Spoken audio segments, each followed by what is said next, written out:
From Idaho resides Forest King. Masterminded by Tyler Hogginson, they started in 2012 as a solo project primarily aimed towards Viking metal.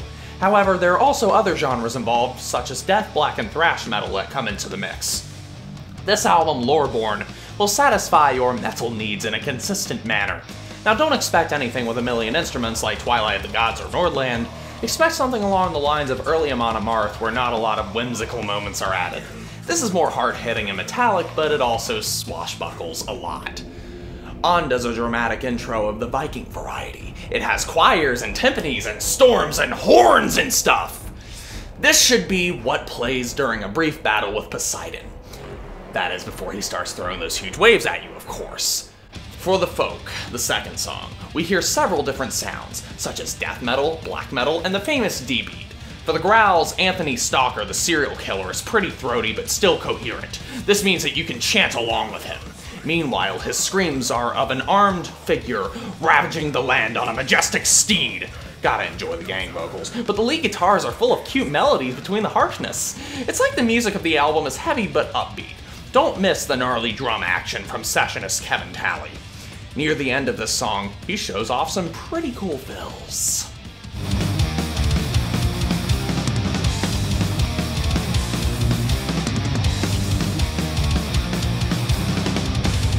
The third song, Trollstench, sounds almost like symphonic metal.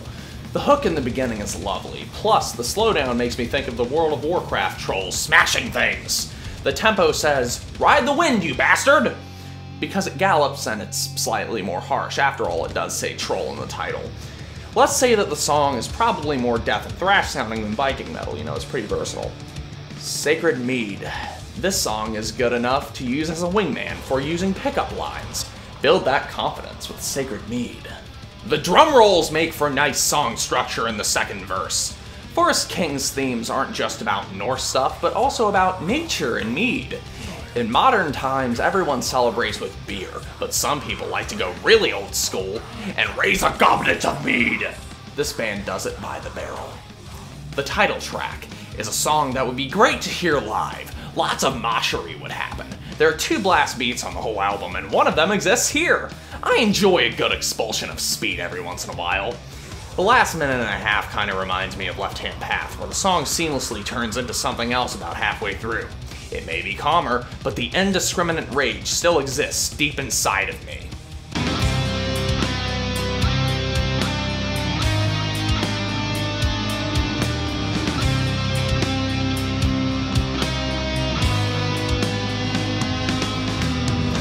Then you have tracks like Winter Within.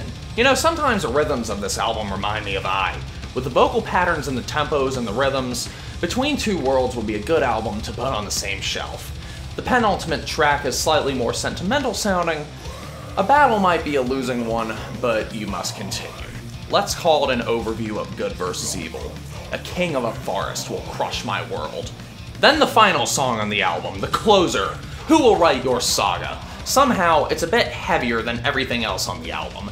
It was written to be impactful. You will question yourself. Who really will write your saga? Well, it should be you and nobody else. Live your life. Okay, I'm getting a little philosophical here. But anyway, more bass solos are in this song. By the end, you'll be headbanging like mad. You will feel the chill of the sea at your flesh, especially when that guitar squeal halfway through happens.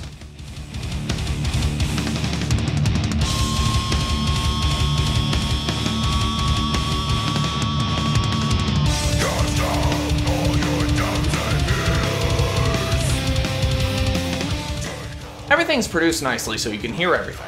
It sounds warm and vibrant, but still heavy and dynamic. How refreshing it is to have modern metal that isn't brick-walled to death. Just take the quietness from 3 minutes onward in the title track. This is how a metal album needs to be mastered. In general, the songs are structured really well and the musicians play tightly with each other. As an album, it's pretty consistent to where everything after Ond is metal. What I'm hoping to see for future albums will be stuff like Ond explored and possibly integrated into the metal. Let's call Loreborn a solid slab of steel. Allow Loreborn to help you write your legacy, not your will. If you don't give this album a listen, you will be dragged to the street and beaten with a big fire hose by me.